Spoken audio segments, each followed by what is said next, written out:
Let's see what we have here. Something new. New products.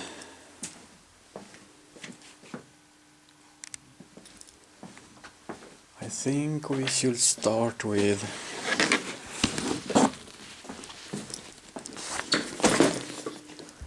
the one in the hard case. It's a AK-47. No, I'm just kidding.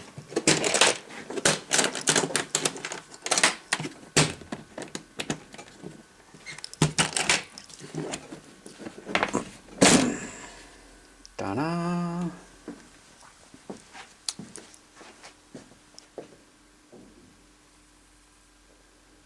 This is a kind of unusual, rare bass. It's Squier Jazzbass 5-string. I think the model is called Squier Jazzbass Deluxe 5 active. This is an active preamp. It's not active pickups, only the preamp that's active. It have bass and treble, I think, and this is the volume for, this is the main volume for both of the pickups, and this is some kind of split function between the pickups, and this is the main switch for the preamp, and this is the tone control. And something special about this bass is, if you look at the fretboard, you can see it's kind of high gloss finish and no dot marks in it.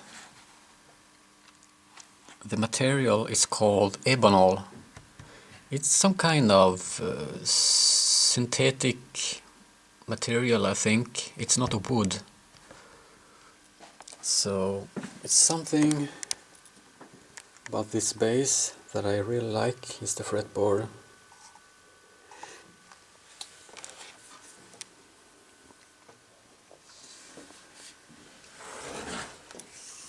This bass is something I like very much.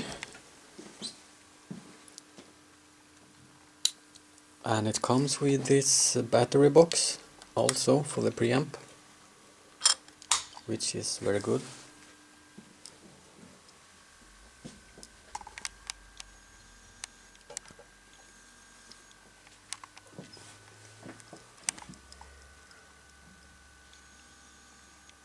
Designed and backed by Fender, and it's crafted in Indonesia. Here we have type. The tuning keys are actually very good quality. One of the better I have ever had on a low-priced bass. They are very distinct or something like that. It's very good. One thing I don't like about this bass is actually the neck. It's not the thickness of it, it's more the width of I don't find the English word for the measuring here. Width? Is it width? Yes, maybe. I don't like it because it's too much space between the strings, so sometimes I find it very hard to play some songs because of it takes too much time to find the right thing to play, depending on the space here between the strings. So that's something I really don't like. And the nut here is about 2 inches, and that's way too much for a 5-string, I think. It should be 5-string, don't know, 1.85 or something like that. So I mean, if you look of some of the Yamahas or Ibanez, they are pretty much about 1.8 inches or so for the 5-string and 1.6 or 7 for the 4-string. So this one is huge. I don't like it at all. I don't like it. But otherwise it's a nice bass. And bass, I don't think the word is bass, I think it's bass. Sorry for bad English. Well, I think this is pretty much what it is. Some spare strings, some keys for the hard case. When I play bass, I use this kind of picks, Dunlop 1.5 millimeters. I think it's very typical for bass players to use those ones.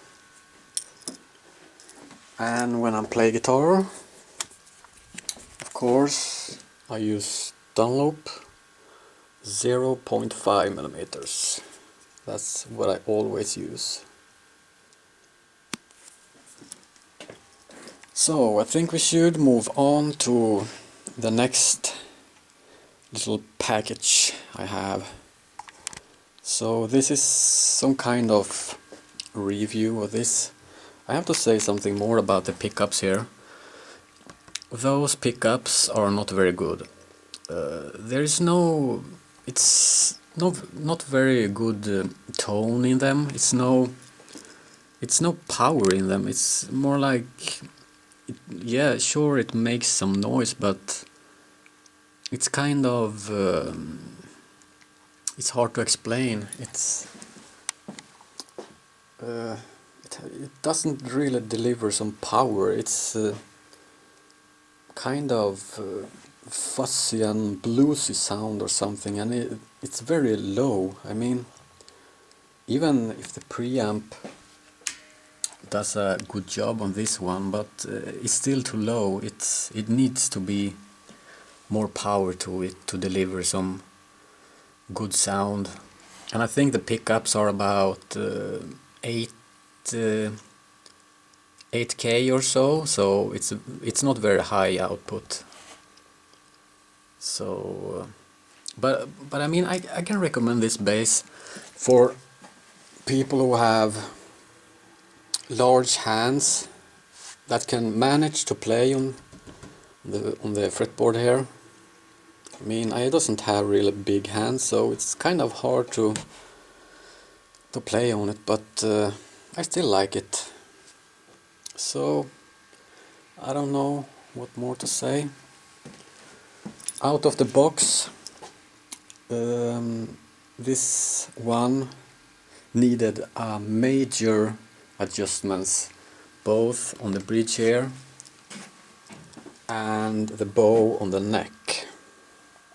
So I spent about 1.5 hours on adjustments on the bridge and neck. So, and I think I got it pretty well. I mean, push down the string on the first fret here, and somewhere between 14th, 15th, 16th somewhere, and see the space, what's left here in the middle.